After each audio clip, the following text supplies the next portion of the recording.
Салам достор. Өткөн эфирде мени мектепте кантип троллдоп башташканын айтып бергем. Эми андан ары эмне болгонун уккула. Троллдор өзлөрү жазаланбасын сезгенден кийин ого бетер күчөп кетишти. Алар кемсинтүүлөрдөн коркутууга өтүп, мен канчанчы үй, канчанчы подъездде жашаганымды билерин айтышты. Бүгүн кечинде сенин чоң энең менен коркунучтуу окуя болот. Сенде эжелим огузду тарбиялаган үчүн ал гана күнөөлүү. Ага бул жашоодо орун жок деген кабар жиберишти. Мен аябай чочуп мектептен чуркап келдим да, подъездин жанында отургучта отурган чоң энемди көрүп чыркырап ыйлап, ага үйгө кирип сыртка такыр чыкпаңыз деп жалындым. Чоң энем мени бир балеге туш болгонумду дароо түшүндү. Биз үйгө шашылып кирдик. Ал болгон окуяны ата-энеме кабарлады. Алар үйгө дароо жетип келишти. Коркондуктан ыйлактап токтоно албай, жашоомдо эмне болуп атканын жөндөп айтып да бере албадым. Ал кезде мен кибер коркутуулардын күчтүү таасиринде элем.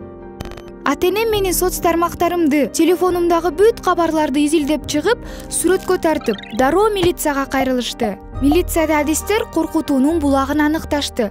Көп өтпөй кибербуллерлердин баары табылды. Алар биздин мектептин окуучулары эле. Алар участокко жеткирилди.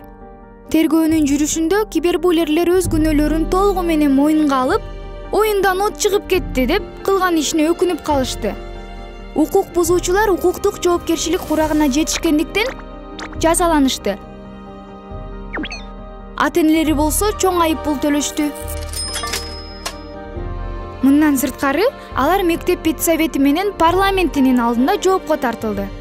Тилекке каршы бардык жалган аккаунттар жок кылынгандан кийин да менин сүрөтүмдүн жек көрүндүү фотошакабалары интернетте өз жашоосун уланта берди. Мен бул окуяда кандай каталарды кетиргенимди эми так түшүндүм.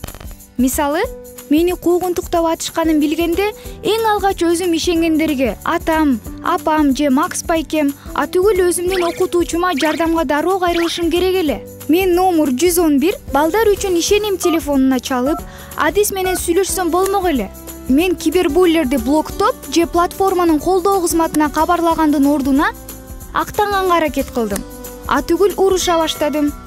Мен троллдорду милиция менен коркутушум керек эле. Ошондо алар дароо тынчып калышмак.